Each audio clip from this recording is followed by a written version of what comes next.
Thank you for joining us today. This is Cody Parsons here with a special guest, Derek Broyles. We are continuing our summer series discussing the book of Mark.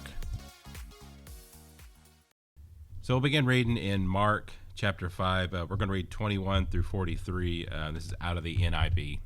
It says, when Jesus had again crossed over by boat to the other side of the lake, a large crowd gathered around him while he was by the lake. Then one of the synagogue leaders named Jairus came, and when he saw Jesus, he fell at his feet. He pleaded earnestly with him, "My little daughter is dying. Please come home and put your hands on her so that she will be healed and live." So Jesus went with him. A large crowd followed and pressed around him, and a woman was there who had been subject to bleeding for 12 years. She had suffered a great deal under the care of many doctors and had spent all she had, yet instead of getting better, she grew worse. When she heard about Jesus, she came up behind him in the crowd and touched his cloak. Because she thought, "If I touch his clothes, I will be healed." Immediately her bleeding stopped, and she felt in her body that she was freed from her suffering. At once Jesus realized that power had gone out from him, and he turned around in the crowd and asked, "Who touched my clothes?" "You see the people crowding against you," his disciples answered, "yet you can ask, 'Who touched me?'" But Jesus kept looking around to see who had done it. Then the woman, knowing what had happened to her, came and fell at his feet, trembling with fear, and told him the whole truth. He said to her, "Daughter, your faith has healed you. Go in peace and be freed from your suffering." While Jesus was still speaking, some people came from the house of Jairus and the synagogue leader. "Your daughter is dead," they said. "Why bother the teacher anymore?" Overhearing what they said, Jesus told them, "Do not be afraid, but just believe." He did not let anyone follow him except Peter, James, and John, and the brothers of James. When they came to the home of the synagogue leader, Jesus saw the commotion with the people, crying and wailing loudly. He went in and said to them, "Why all this commotion and wailing? The child is not dead, but asleep." But they laughed at him. After he put them all out, he took the child's father and mother and disciples who were with him and went in to where the child was, and he took her by the hand and said, "Talitha koum," which means, "Little girl, I say to you, get up." Immediately the girl stood up and began to walk around at 12 years, and she was 12 years old. At this, they were completely astonished, and he gave strict orders not to let anyone know about this and told them to give her something to eat. I think there are two things you kind of see in this text, if we go through it, is that one, there is interruptions. I think many times in life we take interruptions and they are an inconvenience to us. If we look at both Jairus and this woman, they are interruptions in Jesus' ministry. Because again, we see that Jesus had restored a demon-possessed man earlier, and then he has crossed back over the boat to the other side of the lake again, and this crowd is gathered by him by the lake. And he's probably teaching them, beginning to teach them all of this, and here comes Jairus. Now these two, again, we think about interruptions. Jesus was not put off by their interruptions. He was not upset by them, but he listened to them. And I think what ties these two individuals together in this story is desperation. Because that's out of that desperation that both Jairus come and the woman comes. If you notice, it was Jairus who said that his daughter was dying. He had no hope left. He may have already spent money, a lot of money. He may have talked to every doctor he could, every physician he could, and yet his daughter was dying. And then we see this woman. We know that she has been to several doctors. She has spent all of her money. She's done everything she could to try to figure out this bleeding issue. And yet, instead of getting better, she's only growing worse. And so both of these situations are tied together in that word desperation. And what we oftentimes view as hopeless situations is not hopeless. No situation is without hope, and no one is gone too far. In both cases here, we see that Jesus is able to heal this woman of bleeding. And all she didn't even speak a word to him. She just had the faith that if she came to Jesus and she touched him, that symbolic act of touching, that faith of that is what healed her. And she was healed. And she was healed through that. But then we look at Jairus on the other side. In his desperation, we are told that they came and said his daughter had died.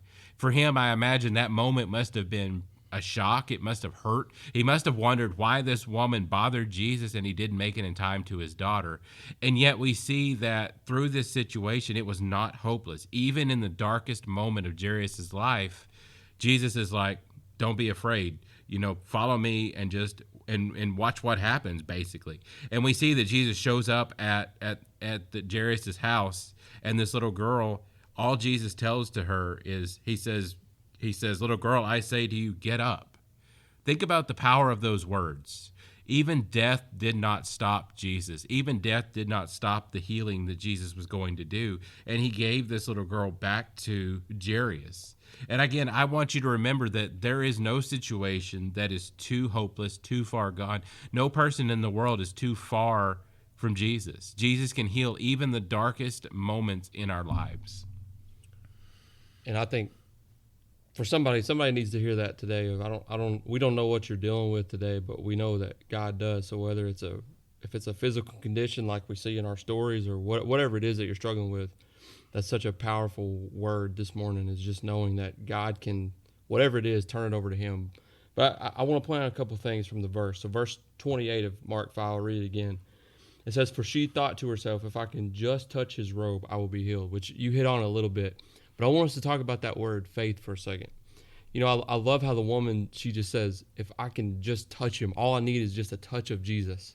You know, to me, what I love about that is, you see, the touch of Jesus can do miracles that a bunch of other things cannot. So not money, not power, as we see from the synagogue leader, or even doctors. There are things in your life that only the touch of Jesus can take care of. And it kind of goes back to faith. So what is faith? I think a good, simple definition of faith outside, Hebrews 11:1 is the best definition, confidence of things hoped for, evidence of things unseen. But faith is simply taking God at his word. Martin Luther says this about faith. I love this quote. He says, faith is a living, daring confidence in God's grace, so sure and certain that a man could stake his life on it 1,000 times. So she knew all she needed was just a touch of Jesus, and she knew that Jesus could heal that condition. Another thing I want you to see is from verse 32. What I like about verse 32 is it says this. It says, Jesus kept on looking around to see who had done it. So when the woman had touched him, he looked around to see. Now, to me, I love that, because I think in a crowd of people, it would have been easy for him to not only acknowledge it and go about his day. He could have just went on with it, right? He could have ignored it, walked away. But what did he do? He looked for the person who had touched him. And I think the reason is to push that point that every person matters. Every person, every situation, no matter what you're facing. Or I would say it like this. In a crowd of hundreds or thousands, you are seen in a personal, intentional way by a loving God.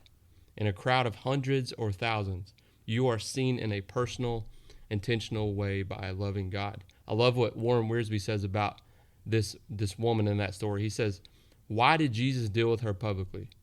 He goes on to say, why did he not simply permit her to remain anonymous and go her way? For one thing, he did it for her own sake. And here's the part that I love. Don't miss this part. He says he wanted to be to her something more than a healer. He wanted to be her savior and friend as well. I think to sum both these stories up is to think that both these people, both the scenarios, they both needed a physician. But they didn't just need a physician. They needed Jesus, who was and is the great physician. And I think the truth, the application to all of us is knowing that we need that exact same thing in all of our lives, no matter what we're dealing with. We need help, and we are in desperation, and we need a physician, and we need a great physician, and his name is Jesus. Thank you for joining us today. We hope that you are enjoying this series through Mark, and we look forward to releasing more, and hopefully you'll tune in and listen in next week. Just real quick, if you would subscribe on whatever platform you're listening to, it will help you get notifications for when we release new episodes. We hope you have a great rest of the week, and look forward to you tuning in next week.